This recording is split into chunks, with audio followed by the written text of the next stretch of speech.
Hello friends, नमस्कार। स्वागत है आपका अपने यूट्यूब चैनल हिंदी की पाठशाला बाई राणा सर पर। तो दोस्तों, आपका प्रत्यय का पहला चैप्टर हो चुका है। आज आपका सेकंड क्लास है और आज मैं जो है आपका प्रत्यय पूरा करा दूंगा। उसमें मैंने ये तो बता दिया था कि प्रत्यय किस तरीके से लगाते हैं और क्या इनका सहयोग होता है, लेकिन आज मैं ये बताऊंगा कि सावधानियां इसकी क्या क्या हैं, इसके कुछ विशेष नियम हैं, उनके बारे में। तो चलिए, प्रत्यय लगाने के कुछ नियम। नियम नंबर 1, सामान्यतः इन प्रत्ययों को, आप मेरी बात पर ध्यान दीजिए। मैंने कहा सामान्यतः इन प्रत्ययों को जब किसी शब्द के साथ जोड़ा जाता है तो मूल शब्द का अंतिम स्वर हटाकर प्रत्यय जोड़ दिया जाता है।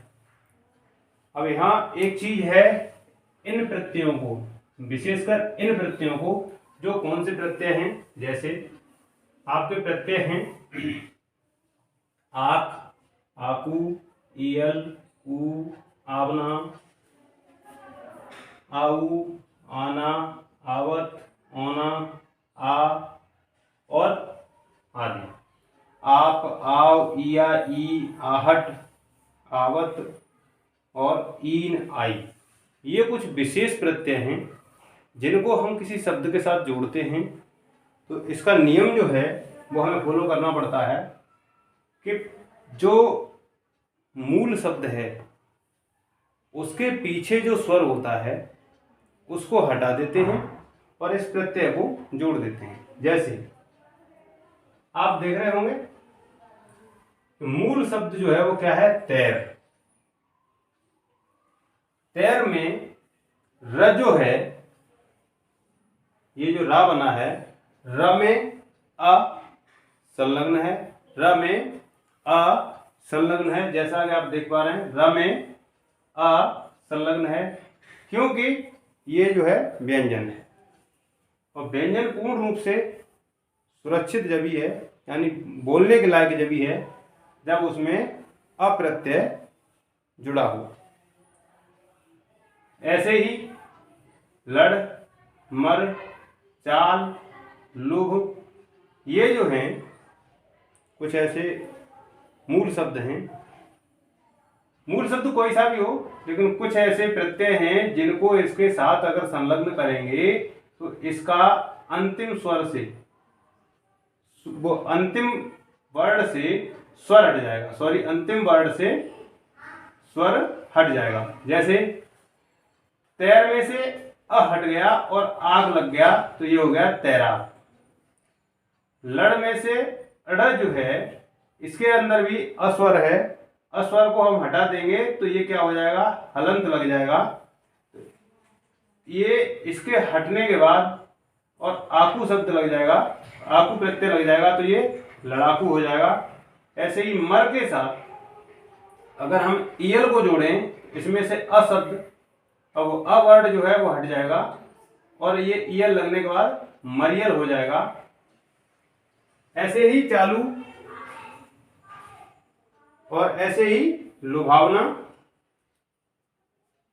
बिक के साथ क में से अ हटा देंगे, आऊ लगा देंगे तो क्या हो जाएगा, बिकाऊ। ऐसे ही मिट के साथ मिट, धन, आना, मिट में से अ हटने के बाद ये हलंत लग जाएगा। अब इस आ को इसके साथ अगर लेंगे तो यहाँ आपको मैंने वर्णमाला में पढ़ाया है कि आ जो है वो किसी व्यंजन के साथ अगर जब लिखा जाएगा, आ या ई, कोई सा भी स्वर व्यंजन के साथ जब लिखा जाएगा तो वो अपने मात्रा के रूप में आएगा। तो इसकी मात्रा जो है, वो इसकी जो मात्रा है यानी आका, तो डंडा बोलते हैं, खड़ी पाई आपका, वो इसके साथ लग जाएगा तो ये मिटा हो जाएगा और ना इसके साथ आ जाएगा, मिटाना। ऐसे ही कह के साथ आवत, तो इसमें से अ हट जाएगा, आ जाएगा, कहावत। इसी तरीके से इनका जो है प्रयोग होता है। लेकिन अब आप ये कहेंगे कि सर ये इनको हमें क्या पूरा याद करना पड़ेगा, आ का आकू, ईयल, ऊ, आवना, आनू, आना, आवत, ओना, आ। मैं इसकी एक शॉर्ट ट्रिक बताऊंगा आपको। हमेशा के लिए काम आएगी। इसमें आपको याद नहीं करना है, आप ये रखें कि जहां जहां प्रत्यय में प्रथम वर्ण, प्रत्यय का प्रथम वर्ण दीर्घ स्वर हो। क्या हो? दीर्घ स्वर। जैसे आ, हाँ थोड़ा सा, जैसे ट्रिक में भी थोड़ा सा हमें कुछ ना कुछ ऐड करना पड़ता है। तो यहाँ ई जो है, ई को हमें याद रखना है, लेकिन यहाँ आप देखेंगे ज्यादातर जो है वो दीर्घ ही है। ऊ है, आ है, आ है, आ है, आ है, औ है, आ है, आ, ई, आ, ई, आ। आप देख रहे हैं केवल ई, ये एक ऐसा वर्ड आया है,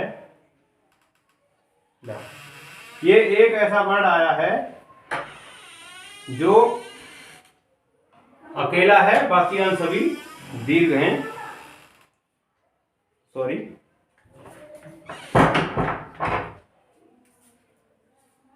एक सेकंड के लिए बच्चा निकल के गया था।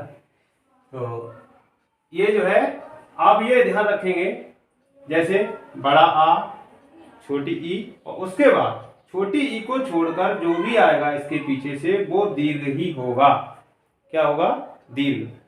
प्लुत स्वर में वो, सॉरी, ह्रस्व स्वर में केवल जो है ई आएगा, और उसके बाद सभी दीर्घ स्वर से स्टार्ट होने वाले प्रत्यय जो हैं वो जिसके साथ भी ऐड होंगे, वहां क्या है, जिस शब्द के साथ वो ऐड होंगे यानी जुड़ेंगे, उस शब्द का पीछे वाला वर्ण जो है उसमें जो भी स्वर है उसको हटा देगा और खुद जो है उसके साथ जुड़ जाएगा।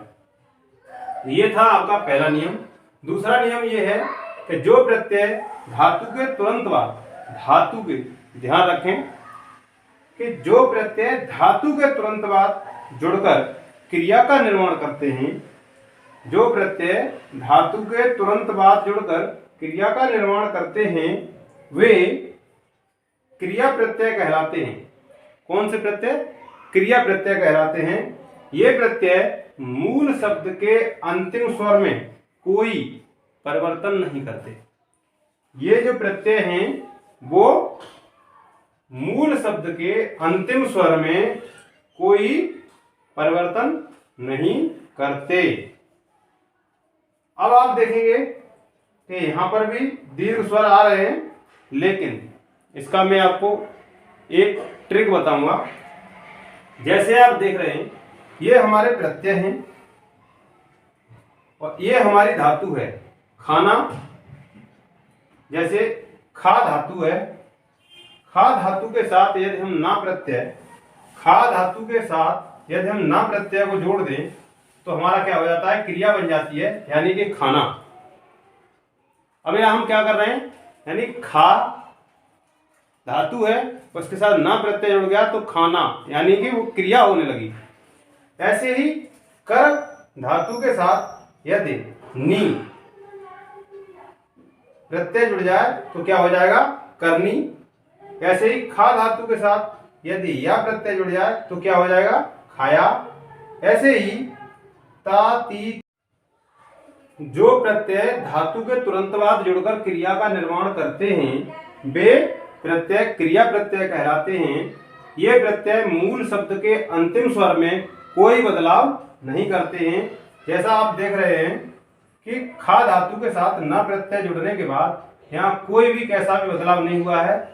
दोनों जो है प्रत्यय भी और धातु भी दोनों सुरक्षित रूप से यहाँ इन दोनों का मेल हो गया है। ऐसे ही कर धातु के साथ नी, कर नी, खा धातु के साथ या, यानी खा या, यानी क्रिया प्रत्यय, यानी कोई क्रिया करने के लिए हमें किसी प्रत्यय को अगर जोड़ना पड़े धातु के साथ तो वहां हमें कोई बदलाव नहीं करना है, सिर्फ जोड़ देना है।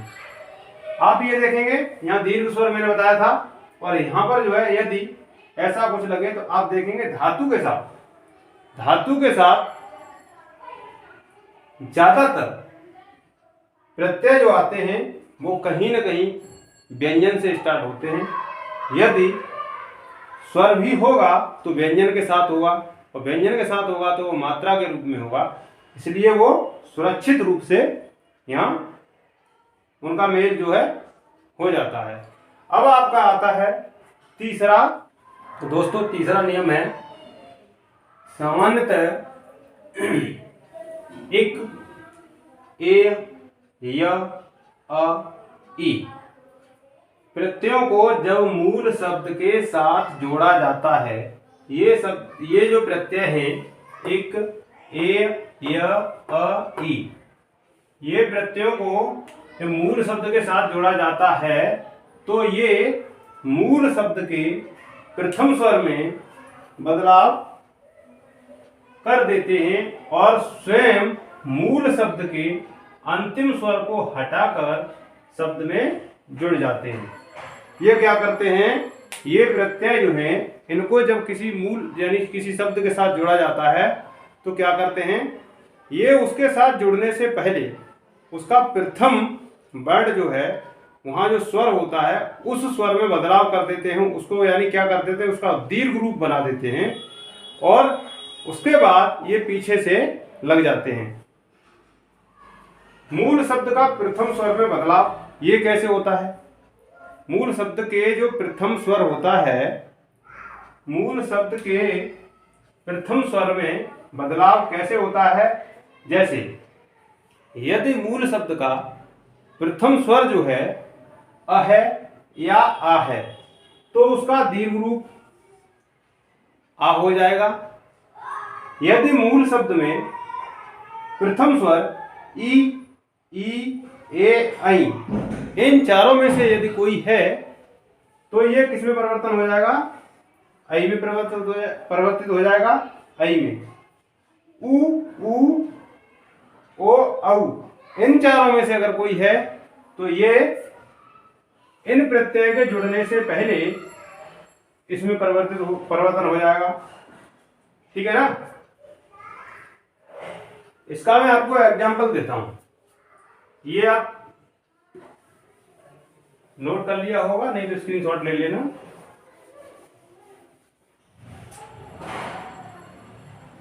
जैसे देखिए शब्द है समाज प्लस एक प्रत्यय हमें जोड़ना है, तो इसका रूल क्या कह रहा है कि इसके मूल शब्द के प्रथम स्वर में, मूल शब्द है ये समाज, इसका प्रथम स्वर जो है यानी इस वर्ण के साथ जो स्वर है वो क्या है, अ है, इसमें परिवर्तन हो जाएगा और वो अंत में जुड़ जाएगा। तो इसमें मैंने अभी बताया था आपको चार्ट के माध्यम से कि अ हो या आ हो, अ हो या आ हो, तो यहां क्या होता है, आ हो जाता है। तो अब इस जगह हम क्या करेंगे, स की जगह सा, और ऐसे ही मां, जा के साथ यानी कि ये व्यंजन है, व्यंजन के साथ यदि स्वर का मिलन होगा तो ये क्या है कि इसकी मात्रा के साथ आ जाएगा, तो ये हो जाएगा जी और क। इसका ये होता है नियम। देखा आपने कि मूल शब्द के साथ कैसे परिवर्तन कर रहा, एक प्रत्यय इसके साथ यदि जुड़ा तो इसने प्रथम वर्ण में यानी प्रथम वर्ण में इसने स्वर के साथ जो है परिवर्तन कर दिया, यानी ये हमेशा ध्यान रखना कि दीर्घ रूप बना देता है। जैसे दूसरा ले लेते हैं, यदि हमें ए प्रत्यय जोड़ना हो और इसके साथ में गंगा शब्द लगा दूं तो ये क्या हो जाएगा, इसमें भी यही होगा। गंगा में क्या होगा, ये इसके साथ अ है, ये आप देख रहे होंगे ये अनुस्वार जो है ये मैं आपको वर्णमाला जो पढ़ाई है, वर्णमाला क्लास जो है मेरी, उसमें आप देख सकते हैं ये जो है ये स्वर का रूप नहीं है, क्योंकि मैंने जो व्यंजन पढ़ाए हैं व्यंजन के नियम में ये कहता है कि जिस वर्ग का पंचवां अक्षर होगा वो उसी वर्ग में बैठेगा। यहाँ ग है और ग का यानी क वर्ग का पंचवां अक्षर ङ होता है, ये कोई स्वर नहीं है, ये पंचवां अक्षर बैठा हुआ है यानी कि ङ है। तो यहाँ इसके साथ आ है, आ को हम दीर्घ रूप में कर देंगे, अ हो या आ हो तो वो आ ही आएगा, तो इसको हम कर देंगे गा, और ये ऐसे ही रहेगा। अब इस गा के साथ, इस गा के साथ ये जब आएगा तो इसका रूप बदल जाएगा, तो ये हो जाएगा गांगेय। क्या हो जाएगा? गांगेय। अब आपका य,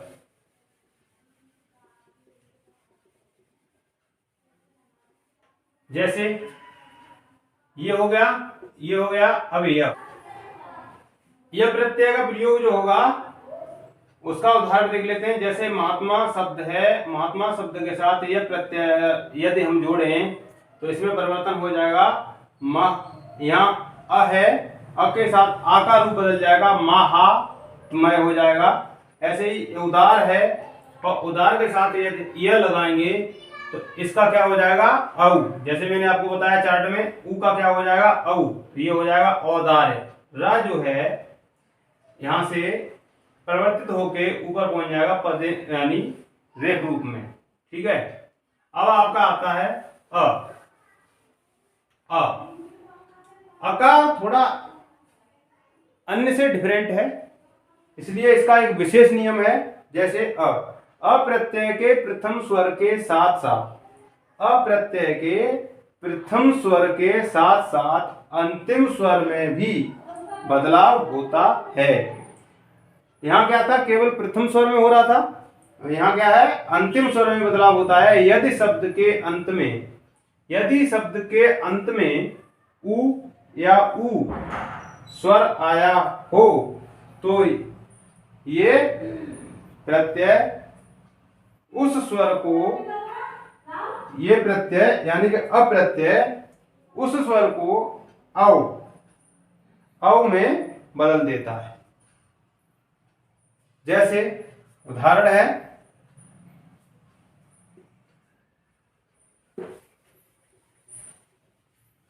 इसको पहले मिटा देता हूं। मधु, मधु शब्द के साथ यदि अ प्रत्यय जोड़ें तो क्या हो जाएगा?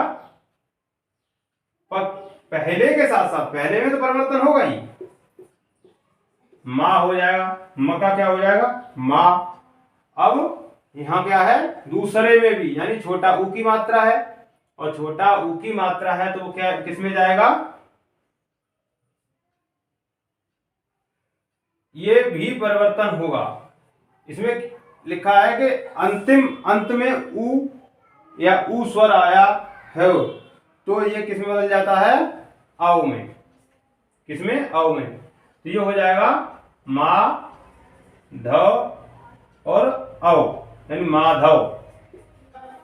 अंतिम वर्ड रह गया था, अंतिम प्रत्यय रह गया था ई। ई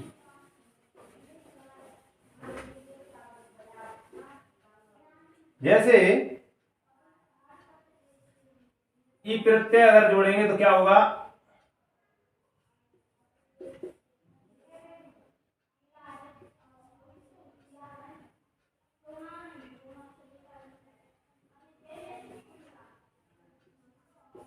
बल्मीक।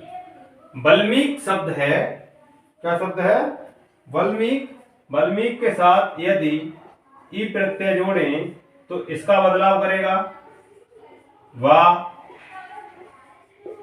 मी, ये इसके साथ जाएगा तो हो जाएगा की।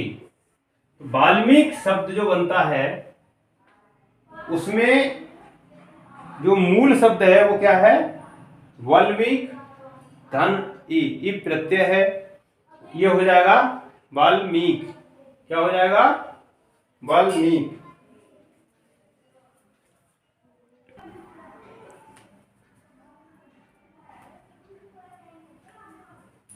हाँ तो दोस्तों, इसका चौथा नियम है प्रत्यय का कि कुछ प्रत्ययों को जब मूल शब्द के साथ जोड़ा जाता है तो ये प्रत्यय मूल शब्द के प्रथम स्वर को लघु कर देते हैं और स्वयं मूल शब्द के अंतिम स्वर को हटाकर शब्द में जुड़ जाते हैं। वो कौन से प्रत्यय होते हैं वो आपको बताते हैं। जैसे मूल शब्द का प्रथम स्वर में बदलाव, ये है प्रथम स्वर में बदलाव। जैसे अक्कड़ प्रत्यय है, एरा प्रत्यय है, एय प्रत्यय है, एय प्रत्यय है, एत है, औड़ा है, बैया प्रत्यय है, वहाँ है, औरा प्रत्यय है, आव है, आर है, आवा है।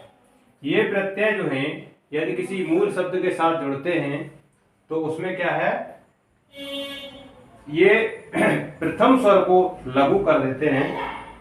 जैसे प्रथम स्वर जो है यदि आ है, अ है या आ है, उसको परिवर्तन करके ये क्या बन जाएगा, अ बन जाएगा।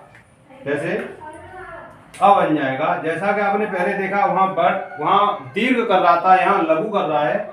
इनमें से यदि कोई है तो ई आएगा, उ ऊ ओ औ है, इनमें से यदि कोई है तो उ आएगा।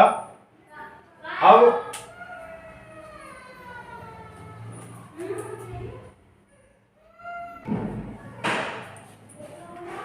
तो इसका उदाहरण के तौर पे हम आपको समझाएं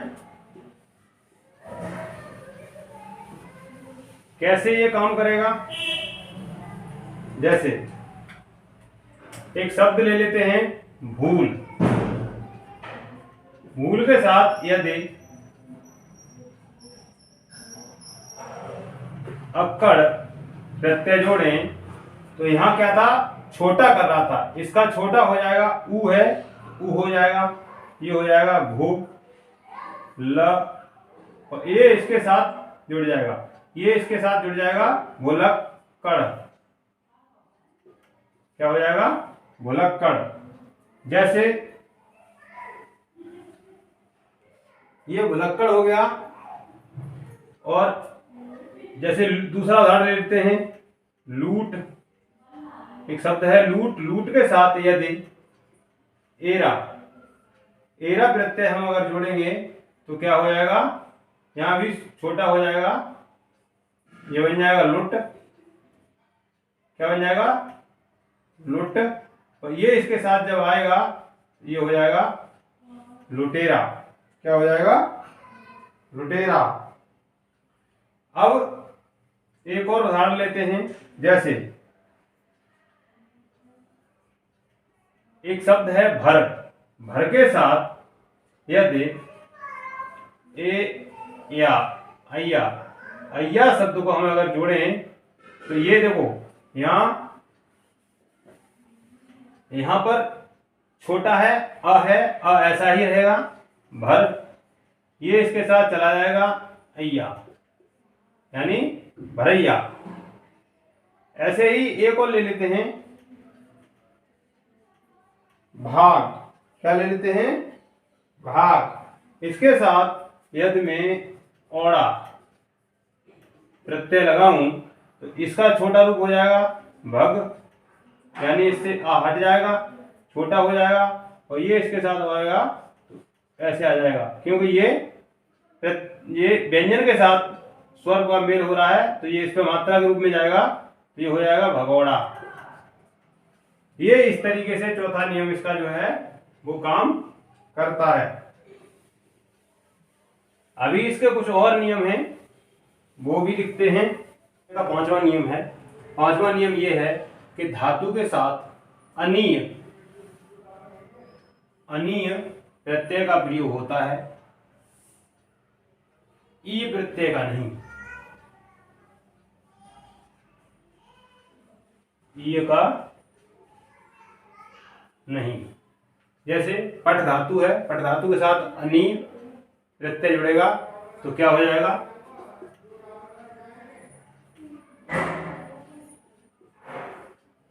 पठनीय। ऐसे ही कथ धातु है, कथ धातु के साथ अनी होगा तो क्या हो जाएगा, कथनीय। नियम नंबर 6 मैं आपका जल्दी थोड़ा करा देता हूँ, ये छोटे छोटे हैं, एक दो बार पढ़ोगे और पूरा जो है याद हो जाएगा। यह प्रत्यय जब जुड़ते हैं तो क्या करते हैं कि यह प्रत्यय के साथ ता प्रत्यय का प्रयोग नहीं होता है, यानी कि एक प्रत्यय यह है पहले से लगा हुआ और उसके पीछे से यदि आप ता प्रत्यय और जोड़ना चाहेंगे तो ये नहीं होगा। जैसे एक शब्द है सुंदर, सुंदर के साथ यह प्रत्यय पहले से जुड़ा हुआ है तो क्या हो जाएगा सौंदर्य, और सौंदर्य के साथ यदि हम प्लस यह कर दें तो हो गया सौंदर्य। क्योंकि यह मैंने पहले बोला था यह जो है अगर लगेगा तो क्या करेगा, यहाँ बड़ा रूप कर देगा, ऊ का औ हो जाएगा और रा इसके साथ जाएगा तो सौंदर्य हो जाएगा। और सौंदर्य के साथ यदि ता प्रत्यय और है तो ये क्या है, ऐसा शब्द जो है वो क्या बोला जाता है, गलत। अब आप देखेंगे यहाँ सुंदर है और सुंदर के साथ ता प्रत्यय जुड़ा है तो ये सही है, यानी या के साथ ता प्रत्यय नहीं लगता है। दूसरा है त्व प्रत्यय के साथ ता प्रत्यय का प्रयोग नहीं होता। त्व के साथ भी ऐसा ही होता है। त्व प्रत्यय जैसे आप देख रहे हैं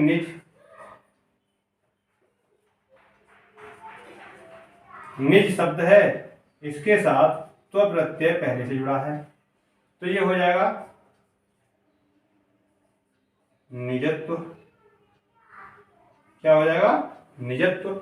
अब निजत्व के साथ यदि ता प्रत्यय और जोड़ दिया है इसमें तो ये शब्द क्या है, गलत। जब त्व प्रत्यय पहले से जुड़ा हुआ है तो इसके साथ ता प्रत्यय नहीं जुड़ेगा तो ये क्या हो जाएगा, निजत्व सही होगा, निजत्वता जो है वो गलत हो जाएगा। ये कभी कभी शुद्ध वर्तनी जो आती हैं उसमें ऐसे शब्द जो है डाल देते हैं जहां पढ़ने में ऐसा लगेगा कि ये बिल्कुल सही है, लेकिन कहीं ना कहीं हमें ये नियम भी उसमें फॉलो करने होते हैं, तभी वो सही माना जाएगा। जब हम उसका जो ये जानते होंगे तो हम कर देंगे। एक निजत्वता लिखा होगा, निजत्व लिखा होगा, हम क्या करेंगे, कुछ लोग निजत्वता करेंगे लेकिन कुछ जो जानते हैं वो निजत्व करेंगे। ऐसे ही आपका नियम नंबर 8, नियम नंबर 8 है वो आपका लास्ट है। वो क्या कहता है, नियम नंबर 8 शायद है कि आपने इस चैनल को सब्सक्राइब कर लिया होगा, लेकिन मैं आपके जो कमेंट आते हैं उससे और आपके जो लाइक हैं और आपके जो व्यूज हैं उससे मैं बड़ा प्रेरित हूँ और मैं आशा करता हूँ कि आप ज़्यादा से ज़्यादा शेयर करेंगे और ज़्यादा से ज़्यादा लाइक करेंगे, कमेंट करेंगे। और आप जो है चैनल को अगर सब्सक्राइब कर लिया है तो अति उत्तम है, अगर नहीं किया है तो ज़रूर कर लीजिए, क्योंकि परीक्षाएं आने वाली हैं। जैसा कि आप देख रहे हैं एसएससी के फॉर्म फिल हो रहे हैं, यूपी पुलिस के आ रहे हैं और तुम्हारे जो है जैसे स्टेनोग्राफर वगैरह के कोर्ट में वो आ ही चुके हैं। ऐसी कई एक भर्तियां जल्दी में ही आपके सामने आएंगी और उसमें सभी में हिंदी का बहुत बड़ा महत्व है और हिंदी के क्वेश्चन जो हैं वही सिलेक्शन कराते हैं। इसलिए मैं आपका समय के रहते हुए अभी से तैयारी करा रहा हूँ। आप जो है जैसे मैं बता रहा हूँ बस वैसे पढ़ते जाइए और मैं आपकी कोशिश ये करूँगा कि आप जल्दी से जल्दी सरकारी जॉब पाएँ। दोस्तों अगर आपने फिर मैं कहूँगा कस के दबा के कमेंट करिए, जैसा भी हो कमेंट करिए, लाइक करिए, शेयर करिए और सब्सक्राइब जरूर कर लीजिएगा प्लीज़। तो लीजिए मैं आपका 8वां नियम और पढ़ाता हूँ। ये है स्त्री प्रत्यय। क्या है, स्त्री प्रत्यय।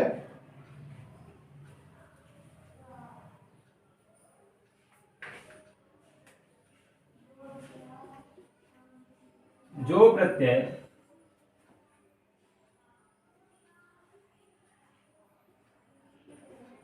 पुल्लिंग शब्द के पीछे लगाने से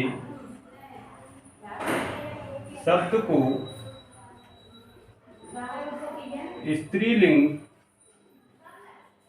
में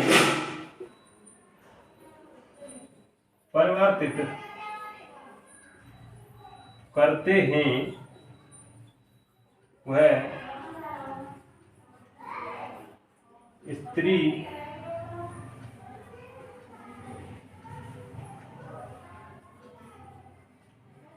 प्रत्यय कहलाते हैं। जैसे लड़का धन ई प्रत्यय बराबर लड़की। जैसे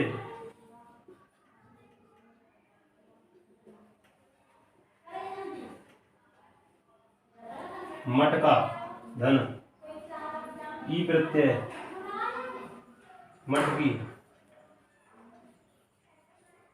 घोड़ा धन ई यानी कि घोड़ी। ये प्रत्यय जो हैं आयन, जैसे पंडित धन आयन बराबर पंडितायन।